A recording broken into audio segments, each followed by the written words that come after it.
Bismillahirrahmanirrahim. Assalamu alaikum. My name is Yasir Mahmood, and today's the topic that I explain is Vesper theory. So first of all, I can share the content of this theory. That is introduction, main point, that is the theory and its postulates, and then prediction of the shapes, and the last one is limitations.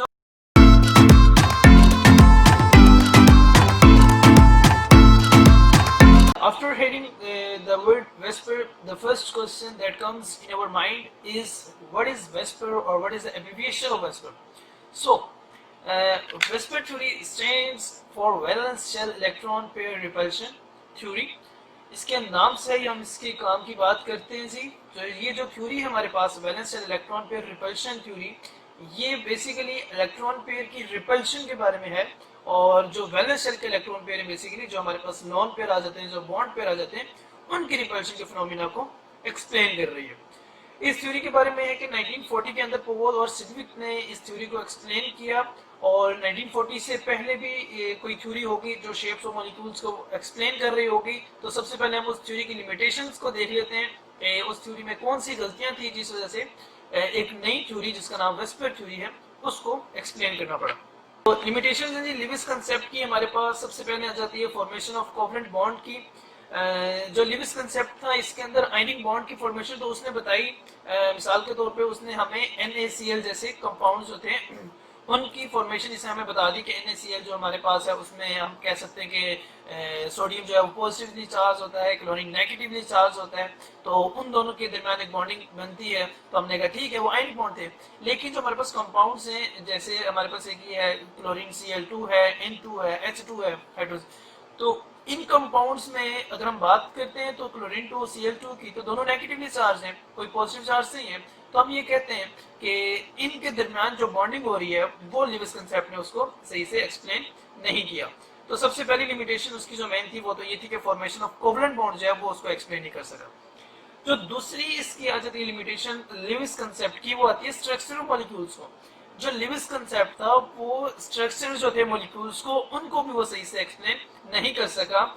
इसमें हमारे पास CO2 और H2 दो basic examples आ जाती हैं, दो basic molecules आ जाते हैं। इनके क्या स्ट्रक्चर्स हैं और किस तरह से इनको लिविस ने कैसे बताया और इनका बेसिक एक्चुअल स्ट्रक्चर क्या है वो हम आगे इस प्रेजेंटेशन में देखेंगे। तो हम बात करते हैं जी नेक्स्ट हमारे पास कि this theory was suggested by, बता चुका हूं ये बात, सर्टिफिकेट इन पोवल ने 1940 के अंदर इसको सजेस्ट किया था और फिर इसको फर्दर एक्सप्लेन किया था गिलिस्पे नायोम ने 1957 के अंदर। अब हम बात कर लेते हैं कि इस थ्योरी का मेन पॉइंट क्या है, वो मेन चीज क्या है इस थ्योरी की। तो the valence electron pair, that is the lone pair or bond pair, are arranged around the central atom to remain at a maximum distance apart to avoid repulsion। जो वैलेंस इलेक्ट्रॉन पेयर है चाहे वो lone pair हो या फिर वो bond pair हो, वो दोनों ही सबसे पहले हमने कहा है कि वो अपने आप को इस तरह से अरेंज कर लेते हैं सेंट्रल एटम के इर्द गिर्द के वो उनकी जो रिपल्शन वाली फोर्स होती है वो कम से कम हो जाती है, या ये कहना है कि बिल्कुल कम हो जाती है। तो वो तभी कम होगी जब वो एक दूसरे से ज्यादा दूर होंगे। मतलब कि इलेक्ट्रॉन जब होते हैं हमें पता है इलेक्ट्रॉन्स पर नेगेटिवली चार्ज है तो वहां पे रिपल्शन होनी है, same charges always repel each other. तो उन्होंने अपने दरमियान आपस में इतनी ज्यादा रिपल्शन क्रिएट करनी है, इतने ज्यादा एक दूसरे को रिपेल करना है कि वो अपने मैक्सिमम डिस्टेंस पे दूर दूर हो जाए और उनकी जो रिपल्शन वाली फोर्स है वो बहुत ज्यादा कम हो जाए। ये बेसिक एग्जांपल्स है जी में आ जाएगा। और इसमें आप देखें ये हमारे पास जो है रेड डॉट से उसने बताया हुआ है कार्बन के इलेक्ट्रॉन्स, जो कि कार्बन हमारे पास सेंट्रल एटम है, और जो ब्लू क्रॉस है ये बेसिकली हाइड्रोजन के इलेक्ट्रॉन्स हैं और जो कि बॉन्डेड एटम्स हैं हाइड्रोजन। और ये इसका सिंपल स्ट्रक्चर जो हमारे पास बनता है कार्बन और एक हाइड्रोजन हमारे पास ये बन गई, एक हाइड्रोजन इधर, एक हाइड्रोजन ये और एक ये स्ट्रक्चर भी सही है। लेकिन एक्चुअली अगर हम बात करें तो ये स्ट्रक्चर उसमें गलत आ जाता है। इसका जो बेसिक स्ट्रक्चर है वो हमारे पास इस तरह का है। क्यों है जी इस तरह का स्ट्रक्चर? हमने अभी बात की कि हमारे पास इलेक्ट्रॉन्स को इस तरह से उन्होंने शेयर करना है, सॉरी इस तरह से उन्होंने एक दूसरे को रिपेल करना है कि एक दूसरे से बहुत ज्यादा दूर दूर हो जाए ताकि उनकी रिपल्शन वाली फोर्स बहुत ज्यादा कम हो जाए। अच्छा ये वाला जो स्ट्रक्चर है नंबर 3 पे, ये बेसिकली 3D स्ट्रक्चर है। इसको जरा कॉपी पे दिखाना, पेज पे दिखाना थोड़ा इजी नहीं होता, तो इसलिए ये जो डॉटेड लाइंस है बेसिकली ये 3D व्यू में है, तो ये सामने की तरफ है। नेक्स्ट हम मूव करते हैं यहाँ से फर्दर आगे। तो नेक्स्ट हम मूव करते हैं जी, तो पास्टुलेट्स इसके देख लेते हैं कि कौन कौन से पास्टुलेट्स हैं वेस्पर थ्योरी के। तो सबसे पहला जो इसका पास्टुलेट है वो है जी कि the shape of molecule is determined by total number of electron pair in valence shell, के इलेक्ट्रॉन पेयर जो हमारे पास पाए जाते हैं वो लॉन पेयर हो वो बॉन्ड पेयर, वो दोनों ही हमारे किसी भी मॉलिक्यूल की शेप को बनाने में इस्तेमाल हो रहे होते हैं जी। इसमें हम बात करते हैं अगर H2O मॉलिक्यूल की, वाटर मॉलिक्यूल की, तो ये हमारे पास लीनियर स्ट्रक्चर बन रहा है और ये वाला जो एंगल है ये हमारे पास 180 डिग्री का बन रहा है। लेकिन एक्चुअल स्ट्रक्चर इस तरह या एक्चुअल जो ज्योमेट्री है वाटर मॉलिक्यूल की वो इस तरह नहीं है। जो एक्चुअल ज्योमेट्री है वो इस तरह की है जी। और इसमें हमारे पास है क्या बेसिकली कि एक बॉन्ड पेयर हमारे पास हाइड्रोजन के साथ यहाँ पे बन रहा है और जो लॉन पेयर है हमारे पास वो यहाँ पे स्ट्रक्चर बना रहे हैं हाइड्रोजन का। तो ये हमारे पास वाटर मॉलिक्यूल का बेसिक स्ट्रक्चर आ जाता है, बेसिक ज्योमेट्री है। तो इस पोस्टुलेट में बताना क्या चाह रहा है कि जो शेप ऑफ मॉलिक्यूल है उसके अंदर इलेक्ट्रॉन पेयर वो लॉन पेयर हो या चाहे बॉन्ड पेयर हो वो दोनों पेयर्स हमारे पास यूज हो रहे होंगे। सेकंड पॉइंट है पोस्टुलेट है मेन इसका वो ये है कि the electron pair arrange themselves around the central atom. इसका मेन पॉइंट जो है बेसिकली वही आ जाता है कि इलेक्ट्रॉन पेयर जो होंगे वो अपने आप को इस तरह से अरेंज कर लेंगे कि उनकी जो रिपल्शन होगी वो बहुत ज्यादा कम हो जाएगी और उनका डिस्टेंस होगा वो बहुत ज्यादा इंक्रीज हो जाएगा, क्योंकि हमें पता है जितना ज्यादा डिस्टेंस होगा रिपल्शन उतनी कम होगी, उतना वो ज्यादा रिपल कर चुके होंगे। थर्ड पॉइंट है जी इसका lone pair takes more space around central atom than the bond pair. जो लॉन पेयर होते हैं वो ज्यादा स्पेस ऑक्यूपाई करते हैं as compare to bond pair, और इसकी क्या वजह है जी पॉइंट 4 में हमने बता दी है, और वो यही है कि lone pair is attracted to one nucleus but bond pair is shared by two nuclear. कि जो लॉन पेयर होते हैं वो इलेक्ट्रॉन पेयर होते हैं और इलेक्ट्रॉन्स को कंट्रोल कर रहा होता है न्यूक्लियस। तो अगर हम सेंट्रल एटम की बात करते हैं तो सेंट्रल एटम के जो लॉन पेयर हैं या ये जो इलेक्ट्रॉन पेयर हैं उनको कंट्रोल कर रहे हैं वन न्यूक्लियस जो कि सेंट्रल एटम का। लेकिन जो हमारे पास है बॉन्ड पेयर उसमें न्यूक्लियस जो है एक तो सेंट्रल एटम का इन्वॉल्व है और दूसरा न्यूक्लियस बॉन्डेड एटम का भी इन्वॉल्व है।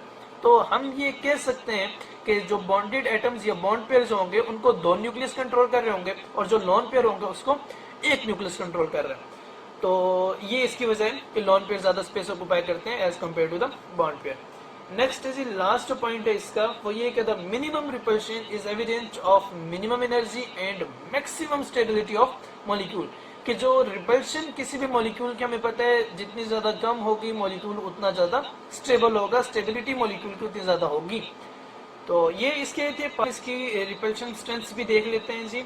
और उसमें यह है कि जो लॉन पेयर होगा वो दूसरे लॉन पेयर के साथ कम रिपल्शन करेगा as compare to lone pair देखेंगे बॉन्ड पेयर के साथ तो वो ज्यादा रिपल्शन होगी, और जो एक बॉन्ड पेयर है वो दूसरे बॉन्ड पेयर के साथ उससे ज्यादा रिपल्शन करेगा। और इसी तरह हम बात कर लेते हैं जी डबल ट्रिपल बॉन्ड की। और यहाँ पे एक बात याद रखिएगा कि जो डबल बॉन्ड है और ट्रिपल बॉन्ड है इसमें हमारे पास 3 इलेक्ट्रॉन पेयर आ जाएंगे, डबल बॉन्ड में हमारे पास 2 इलेक्ट्रॉन पेयर आ जाएंगे, लेकिन उनको हम कंसीडर सिंगल इलेक्ट्रॉन पेयर ही करेंगे।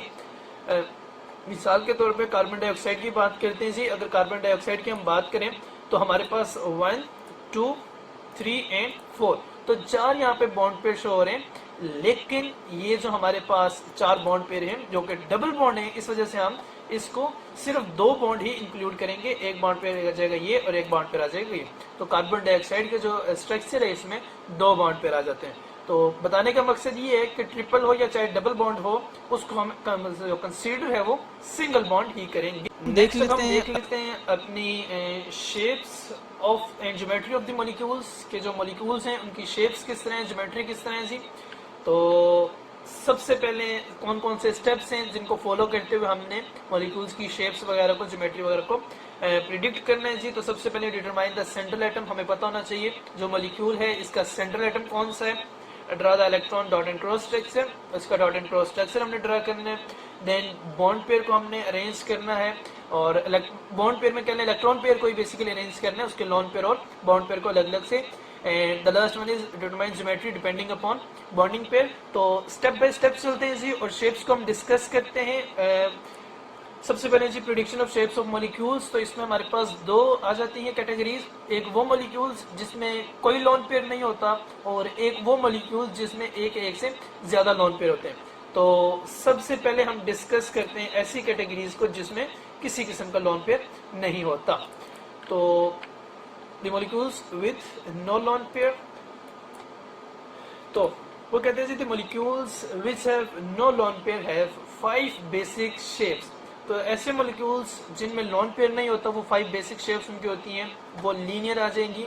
और लीनियर का हमें पता है sp हाइब्रिडाइजेशन होती है और इसमें 180 डिग्री का एंगल होता है। ट्राइगोनल पैनल की बात करें, ट्राइगोनल प्लेनर की बात करें तो इसमें हमारे पास इसमें ट्रायंगुलर शेप आ जाती है, 120 डिग्री का एंगल होता है। और हाइब्रिडाइजेशन देखें तो इसमें sp2 हाइब्रिडाइजेशन आ जाती है। और टेट्राहेड्रल की बात करें तो इसमें हमारे पास अगर हाइब्रिडाइजेशन देखें तो sp3 हाइब्रिडाइजेशन है। नेक्स्ट हमारे पास ट्राइगोनल बाइपायरामाइडल है और इसमें हमारे पास अगर हाइब्रिडाइजेशन देखें तो sp3 डी आ जाएगी और ऑक्टाहेड्रल में हमारे पास sp3d2 आ जाएगी। तो अब वन बाय वन देखते हैं जी हम ये 5 शेप्स जो कि ऐसे मॉलिक्यूल्स की हैं जिनमें लोन पेयर नहीं होता। तो सबसे पहले हमारे पास है लीनियर शेप का। लीनियर शेप में अगर हम देखें तो ये ऐसे एटम्स होते हैं जिनके 2 बॉन्डेड एटम्स होते हैं, मतलब एक हमारे पास आ जाएगा सेंट्रल एटम और 2 इसके साथ बॉन्डेड एटम्स आ जाएंगे और डबल बॉन्डेड होंगे। ये इसकी जो बॉन्ड एंगल है इनका दरमियान एंगल होगा वो 180 डिग्री का एंगल होगा, जैसे ये शो भी किया हुआ है हमारे पास। एंड इनका जो जनरल फार्मूला होगा वो mx2 होगा। m जो है वो सेंट्रल एटम को मेंशन कर रहा है और जो x है ये बेसिकली बॉन्डेड एटम्स को शो कर रहा होगा। और इसमें हमारे पास एग्जांपल CO2 की आ जाती है, XeF2 आ जाते हैं। ये सारे इस तरह की जितने भी हमारे पास मॉलिक्यूल्स होंगे जिनमें लोन पेयर नहीं है वो लीनियर शेप के होंगे, उनकी 180 डिग्री का उनका बॉन्ड एंगल होगा। तो कार्बन डाइऑक्साइड के स्ट्रक्चर को हम अभी डिस्कस कर चुके हैं। मैंने अभी भी बताया था कि हमारे पास जो ये 4 लाइंस शो हो रही हैं बॉन्ड पेयर्स की, ये 4 बॉन्ड पेयर नहीं है, बेसिकली 2 बॉन्ड पेयर्स ही हैं। और क्यों है जी? क्योंकि हमने कहा था कि डबल हो या फिर ट्रिपल बॉन्ड हो उनको हमने कंसीडर सिंगल बॉन्ड ही करना है। तो ये हमारे पास जो बॉन्ड है ये कंसीडर हो रहे हैं, 1 ये वाले, 1 ये है और एक ये है। तो ये 2 बॉन्ड हमारे पास शो हो रहे हैं। इनका जो स्ट्रक्चर होता है वो लीनियर स्ट्रक्चर होता है, एक लाइन में होते हैं और 180 डिग्री होते हैं। अब हम मूव करते हैं जी अपनी नेक्स्ट डायग्राम पे। जो हमारे पास नेक्स्ट शेप है, स्ट्रक्चर है, वो जी है trigonal shape of the molecule. और ट्राइगोनल शेप में 120 डिग्री का बॉन्ड एंगल आ जाता है। इसमें ट्राइंगुलर शेप आ जाती है मॉलिक्यूल्स की। इसमें हम बात करते हैं ट्राइगोनल प्लेनर शेप। और इसमें 3 एटम्स जो होंगे वो सेंट्रल एटम के इर्द गिर्द होंगे। अभी हमने लीनियर की बात की थी तो उसमें हमने कहा था 2 एटम्स जो होंगे वो सेंट्रल एटम के अराउंड होंगे। एंगल यहाँ पे 120 डिग्री का आ जाता है। और जनरल फार्मूला अगर देखें तो mx3 आ जाता है, जिसमें m जो होगा वो सेंट्रल एटम होगा और जो x है वो बेसिकली बॉन्डेड एटम्स को शो कर रहा है। तो जनरल फार्मूला आपने याद कर रख लेना है। नेक्स्ट है जी मॉलिक्यूल्स, इसकी एग्जांपल्स देख लें तो वो BF3 आ जाती है, SO3 आ जाती है हमारे पास। अगर BF3 को यहाँ पे हमने मेंशन किया हुआ है तो यहाँ पे देख सकते हैं ये जो हमारे पास बोरॉन B है ये सेंट्रल एटम है और यहाँ पे इसके वैलेंस शेल में 5 इलेक्ट्रॉन्स होते हैं, 3 इलेक्ट्रॉन्स को 5 इलेक्ट्रॉन्स और 3 इलेक्ट्रॉन्स और चाहिए इसे अपना ऑक्टेट रूल कंप्लीट करने के लिए, जो कि इसमें फ्लोरीन के साथ बॉन्डेड एटम्स बॉन्डेड हैं। और अगर हम बात करें इसके 8 इलेक्ट्रॉन्स कंप्लीट है, ये तो ऑक्टेट रूल और वो अलग बात है। यहाँ पे जो बात बता रहे हैं आपको वो ये कि इनके दरमियान वाला जो एंगल है अगर हम बात करें वो 120 डिग्री का एंगल मेंशन हुआ है।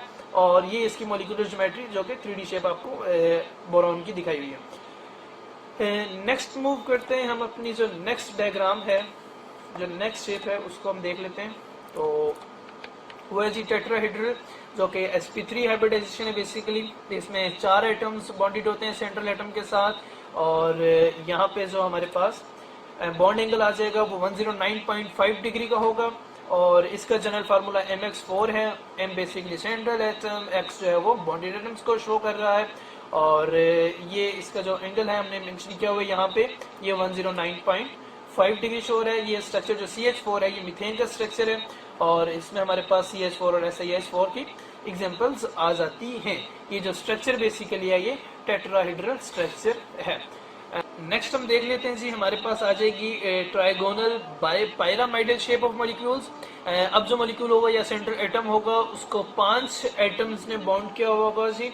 और यहाँ पे जी के विद 5 एटम्स अराउंड बॉन्डेड होगा। और जो हमारे पास स्ट्रक्चर बन रहा होगा वो ट्राइगोनल बाइपायरामाइडल बन रहा होगा। इसमें हमारे पास बेसिकली 2 एंगल्स बन रहे होते हैं, एक इक्विलेटरल प्लेन के ऊपर जो एंगल बन रहा होता है और दूसरा इक्वेटोरियल और एक्सियल जो प्लेन होता है उनको रिप्रेजेंट किया होता है।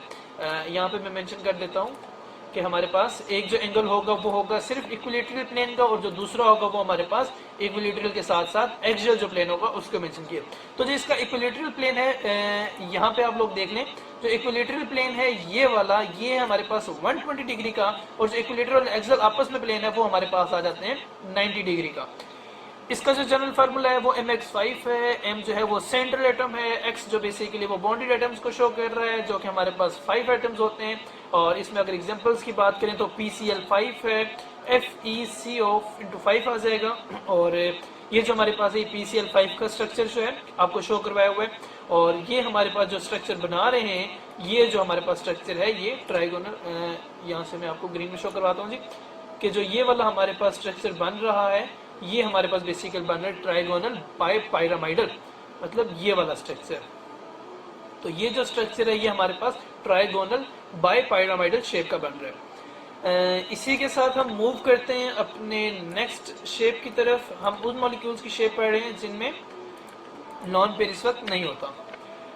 लास्ट वन है जी ऑक्टाहेड्रल शेप आ जाती है मॉलिक्यूल्स की, और ये मॉलिक्यूल्स हम कहते हैं जी कि सेंट्रल एटम जो होता है ये 6 एटम्स के साथ बॉन्ड हुआ होता है, और इसका जो शेप होता है वो ऑक्टाहेड्रल होती है। और इसमें जो एंगल होगा वो सारे एंगल जो होंगे बेसिकली वो 90 डिग्री के ही होंगे।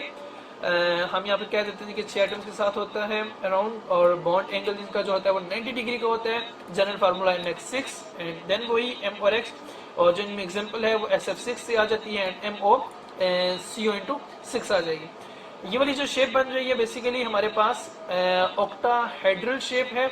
ऑक्टा का मतलब आपको पता ही है जी, ऑक्टा कहते हैं 8 कॉर्नर्स को या 8 को, और ऑक्टाहेड्रल शेप बन रही है ये उसने हमारे पास। अगर आप इस शेप को देखें तो आपको ऑक्टाहेड्रल शेप की समझ आ जाएगी। ये 3D व्यू है जी, और इसमें एंगल्स को भी मेंशन किया हुआ है कि हमारे पास तो जितने भी एंगल्स बन रहे होंगे ऑक्टाहेड्रल शेप में वो सारे 90 डिग्री के होंगे। तो अभी तक हमने जो 5 शेप्स पढ़ी हैं ये हमने पढ़ी हैं जी ऐसे मॉलिक्यूल्स की जिनमें लॉन पेयर नहीं होता। मैं फिर से देख लें आप लोग, ये हमने सबसे स्टार्ट किया लीनियर शेप में, हमने कहा 2 मॉलिक्यूल्स होते हैं, फिर ट्राइगोनल पे गए, हमने कहा 3 मॉलिक्यूल्स होंगे, एंगल जो होता है वो 120 डिग्री का है। देन हमने मूव किया last one is octahedral shape. अब हम स्टडी करने जा रहे हैं ऐसे मॉलिक्यूल्स को जिनमें लॉन पेयर होते हैं। तो हम कहते हैं जी the presence of lone pair that is a non bonded on a molecule called the distortion of angle and change the shape of molecule. अभी हमने रिसेंटली हाइड्रोजन वाटर की बात की थी, और उसका हमने कहा था कि जो सिंपल स्ट्रक्चर बन रहा है वो था हमारे पास वाटर मॉलिक्यूल का 180 डिग्री का लीनियर स्ट्रक्चर। लेकिन हमने कहा था कि लॉन पेयर भी तो मौजूद है ऑक्सीजन पे, तो वो भी तो शेप ऑफ द मॉलिक्यूल में हिस्सा ले रहे हैं, तो उसकी वजह से उसका जो एंगल था, बॉन्ड एंगल था, वो चेंज हुआ, और उस वजह से उसकी जो शेप थी वो चेंज हुई। तो पहली बात ये कि जो लॉन पेयर होगा वो भी शेप ऑफ मॉलिक्यूल में हिस्सा ले रहा होगा। नेक्स्ट पॉइंट है the shape is changed because there is now repulsion between lone pair and bond pair. क्यों शेप चेंज होती है जी, ये पहले पॉइंट की ही वजाहत कर रहे हैं, क्योंकि लॉन पेयर और बॉन्ड पेयर के दरमियान रिपल्शन वाली फोर्स क्रिएट हो जाती है। तो उस फोर्स की वजह से हम कहते हैं कि वहाँ पे उनके जो बॉन्ड एंगल है वो चेंज होता है, क्योंकि वहाँ पे रिपल्शन होती है। अब हम इसकी एग्जांपल्स देख लेते हैं जी। तो सबसे पहले हमारे पास आ जाती है 1 लॉन पेयर की एग्जांपल, उसमें हमारे पास अमोनिया आ जाती है NH3 का स्ट्रक्चर देख लें, और इसमें हमारे पास जो नाइट्रोजन है ये सेंट्रल एटम है, जो कि 1, 2 एंड 3 हाइड्रोजन के साथ जो होता है वो बॉन्डेड एटम्स होते हैं। और अगर हम नाइट्रोजन की बात करें तो एक नाइट्रोजन पे लॉन पेयर भी मौजूद होता है, जो कि आपको यहाँ पे नजर आ रहा है। वो कह रहे थे according to the theory ammonia must have tetrahedral shape due to presence of 4 electron pair around central atom. The presence of 1 lone pair over nitrogen change the shape of molecule from tetrahedral to trigonal pyramidal. The bond angle distorted from 109.5 to 107.5. तो यही बात है जी कि जो इसका structure होता है वो टेट्राहेड्रल से ट्राइगोनल पायरामाइडल शेप में कन्वर्ट हो जाता है। मतलब ये टेट्राहेड्रल स्ट्रक्चर में कन्वर्ट हो जाता है। अगर हम बात करें तो ये इस तरह का स्ट्रक्चर है 1, 2, 3 एंड 4। मैं यहाँ पे आपको अलग से मेंशन कर देता हूँ। मतलब हमारे पास जो नाइट्रोजन होगा ये उसका लॉन पेयर आ जाएगा 1, एंड देन जो 3 होंगे वो उसके हाइड्रोजन के साथ बॉन्डेड एटम्स होंगे। तो हमारे पास जो ये स्ट्रक्चर बन रहा है बेसिकली ये टेट्राहेड्रल स्ट्रक्चर ही बन रहा है। तो हम ये कहते हैं जी कि ऐसे मॉलिक्यूल्स जो कि एक लोन पेयर के साथ होते हैं, वो लोन पेयर जो होता है वो उनकी शेप में इंक्लूड हो रहा होता है, उनकी शेप में हिस्सा ले रहा होता है और उनके स्ट्रक्चर को, उनकी शेप को, उनके बॉन्ड एंगल को चेंज कर देता है। ये थे जी ऐसे मॉलिक्यूल्स जो कि हमारे पास सिंगल एंगल में आ जाते हैं, जिनका एक लोन पेयर होता है। नेक्स्ट हम देख लेते हैं जी ऐसे मॉलिक्यूल्स जो कि 2 लोन पेयर के साथ होते हैं, और इसमें हमारे पास बहुत कॉमन सी एग्जांपल है वाटर मॉलिक्यूल की, H2O की। और अभी हमने H2O मॉलिक्यूल की बात की थी और इसमें हमने कहा था कि हमारे पास एक हाइड्रोजन होता है जो कि ऑक्सीजन के साथ बॉन्डेड होगा। मैं यहाँ पे मेंशन कर देता हूँ, जो कि ऑक्सीजन के साथ बॉन्डेड होगा और वो ऑक्सीजन नेक्स्ट एक और हाइड्रोजन के साथ बॉन्डेड होगा। तो ये हमारे पास एक सिंपल सा वाटर मॉलिक्यूल का स्ट्रक्चर बन रहा है, और इसके अंदर अगर हम एंगल देखें तो 180 डिग्री का एंगल आ जाता है बॉन्ड एंगल की बात करें। लेकिन यहाँ पे हमने कहा वेस्पर थ्योरी में कि जो लोन पेयर है वो भी ज्योमेट्री ऑफ द मॉलिक्यूल में इन्वॉल्व हो रहा है, वो भी हिस्सा ले रहे हैं, और हमें पता है ऑक्सीजन के पास 2 लोन पेयर होते हैं। तो वो 2 लोन पेयर भी जब हिस्सा लेंगे इसमें, तो हम ये कहते हैं कि वो जो होंगे जो लोन पेयर है बेसिकली बॉन्ड पेयर के साथ अट्रैक्शन शो करेंगे, सॉरी रिपल्शन शो करेंगे, यहाँ से भी एंड। तो उनका स्ट्रक्चर जो होगा वो लीनियर स्ट्रक्चर अब चेंज हो जाएगा इस स्ट्रक्चर में, मतलब जो 180 डिग्री का पहले एंगल बन रहा था वो अब हो जाएगा 104.5 डिग्री का। तो ये हमारे पास अब नया स्ट्रक्चर बन रहा है जिसे हम टेट्राहेड्रल स्ट्रक्चर भी कह सकते हैं। क्यों टेट्राहेड्रल स्ट्रक्चर कहते हैं? क्योंकि अगर हम देखें तो हमारे पास एक एंगल बन रहा है ये बॉन्डेड एंगल, और नेक्स्ट जो हमारे पास लोन पेयर है वो भी हमने कहा कि हमारे पास इन्वॉल्व हो रहे होंगे ज्योमेट्री ऑफ द मॉलिक्यूल में। तो ये जो हमारे पास स्ट्रक्चर बन रहा है ये बेसिकली टेट्राहेड्रल स्ट्रक्चर बन रहे हैं। हम देख लेते हैं, वो कहता है water molecule contain 2 bond pair and 2 lone pair. Due to the presence of 2 lone pair, the shape changes from tetrahedral to bent or angular. तो वो जो शेप होती है जी वो टेट्राहेड्रल से चेंज हो जाती है बेंट और एंगुलर शेप में वो थोड़े कन्वर्ट हो जाते हैं, और the bond angle between in this is the 109.5 to 104.5। तो वो जो होते हैं वो 109.5 से 104.5 पे कन्वर्ट हो जाएंगे। क्यों टेट्राहेड्रल से वो बेंट हुए, कन्वर्ट हुए, वो बेसिकली वजह उनकी यही है कि वो जो रिपल्शन थी अभी हमने डिस्कस की कि बॉन्ड पेयर की, सॉरी लोन पेयर की बॉन्ड पेयर के साथ जो रिपल्शन थी उस रिपल्शन ने इस एंगल को डिस्टॉर्ट किया, इस एंगल को चेंज कर दिया। तो ये था जी हमारे पास मॉलिक्यूल्स विद 2 लोन पेयर और वाटर मॉलिक्यूल की एग्जांपल। अब हम देख लेते हैं इसकी समरी। ये जो हमने अभी रिसेंटली 5 शेप्स पढ़ी थी ऐसे मॉलिक्यूल्स की विदाउट लोन पेयर्स होते हैं, ये उन्हीं को एक्सप्लेन किया हुआ है। ये मैं आपको पहले बता चुका हूँ, हमारे पास अगर लोन पेयर नहीं होंगे तो वो उनका स्ट्रक्चर यही रहेगा, लेकिन अगर वहाँ पे लोन पेयर मौजूद होते हैं देन उनके स्ट्रक्चर जो होंगे वो चेंज होते रहेंगे। जैसे अगर हम बात करते हैं ट्राइगोनल प्लेन की, तो इसमें अगर उसके बाद कोई लोन पेयर नहीं है तो वो हमारे पास ट्राइगोनल ही रहेगा, लेकिन अगर वहाँ पे एक लोन पेयर मौजूद है देन वो स्ट्रक्चर जो वो बेंट स्ट्रक्चर में कन्वर्ट हो जाएगा। और देन अगर टेट्राहेड्रल की बात करें तो वहाँ पे होगा तो वो ट्राइगोनल में हो जाएगा अगर एक लोन पेयर होता है, अगर 2 लोन पेयर होंगे तो वो बेंट स्ट्रक्चर में कन्वर्ट हो जाएगा, एंड सो ऑन। ये हमारे पास सारी शेप्स आ जाती है, ये मैं एक्सप्लेन कर चुका हूँ। हम नेक्स्ट मूव करते हैं, और नेक्स्ट जो है जी वो है इसकी लिमिटेशंस। क्योंकि जो वेस्पर थ्योरी है ये भी इस एज सच के कंप्लीट थ्योरी नहीं है जो कि हमें स्ट्रक्चर ऑफ मॉलिक्यूल्स के वो कंप्लीट इन्फॉर्मेशन दे रही हो। तो इसमें देख लेते हैं जी इसकी क्या लिमिटेशंस हैं। तो सबसे पहली लिमिटेशन है कि VSEPR theory fails to explain the shape of isoelectronic species. Isoelectronic species कौन सी होती हैं जी? ऐसे एलिमेंट या ऐसी स्पीशीज जो कि सेम नंबर ऑफ इलेक्ट्रॉन्स को शेयर कर रही होती हैं। उनकी बेसिकली वेस्पर थ्योरी जो है उनको एक्सप्लेन सही से नहीं कर सका आइसोइलेक्ट्रॉनिक स्पीशीज की शेप वगैरह को, एक लिमिटेशन इसकी है। नेक्स्ट लिमिटेशन इसकी है कि जो बॉन्ड फॉर्मेशन हो रही है, ये जो बॉन्ड लेंथ है उसको ये एक्सप्लेन नहीं कर सका। जो छोटे मॉलिक्यूल्स हैं उनको तो इसने एक्सप्लेन किया है, लेकिन अगर हम लार्जर मॉलिक्यूल्स की बात करें तो उनके जो बॉन्ड फॉर्मेशन है उनको ये एक्सप्लेन नहीं कर सका। उनके लिए हमारे पास और थ्योरीज आ जाती हैं जिनमें वीबीटी थ्योरी है, एमओटी थ्योरी है। थर्ड पॉइंट है जी VSEPR theory fails to explain the shape of transition metals compound. जो ट्रांजिशन मेटल कंपाउंड्स थे उनकी शेप वगैरह को भी एक्सप्लेन नहीं कर सकी। And the last one point is it predicts the halides of group 2 elements will have a linear shape, लेकिन उनकी linear shape नहीं होती है। तो ये भी एक इसकी जो कह लें वो हमारे पास लिमिटेशंस आ जाती हैं।